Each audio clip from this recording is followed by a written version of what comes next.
रंगदेही music चल रहा है। अस्सलाम वालेकुम दोस्तों, आज मैं अपनी दादी के साथ बैठी हूँ। आज वो हमें अपने पुराने रमजान की बातें सुनाएंगी। बेटा, हमारे जमाने में रमजान बहुत सादा होता था। बिजली दी नहीं होती थी, हम लालटेन की रोशनी में सहरी करते थे। दादी, तरफ देख, आप लोग इतनी गर्मी में कैसे रोजा रखते थे?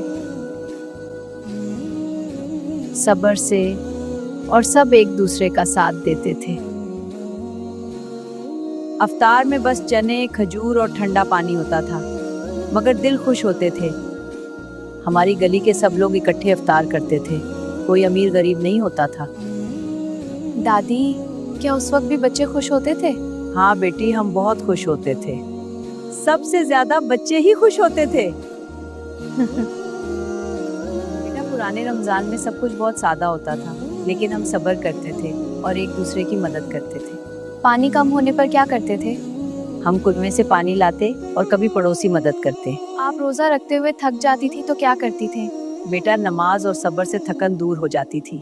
दादी, रात में क्या करते थे? रात में कुरान पढ़ते, कहानियाँ सुनाते और दुआ करते थे। रमजान में सबसे बड़ी तालीम क्या थी? दिल साफ रखना, सब्र करना और दूसरों की मदद करना। आप बच्चों के लिए क्या खास करती थे? बेटा, बच्चों को इफ्तार में शामिल करके खुशी बांटती थी। मैंने मजाक किया। अरे मरियम, तुम ऐसी बातें करती हो। क्या आप कभी रोजा न रखने का सोचती थी?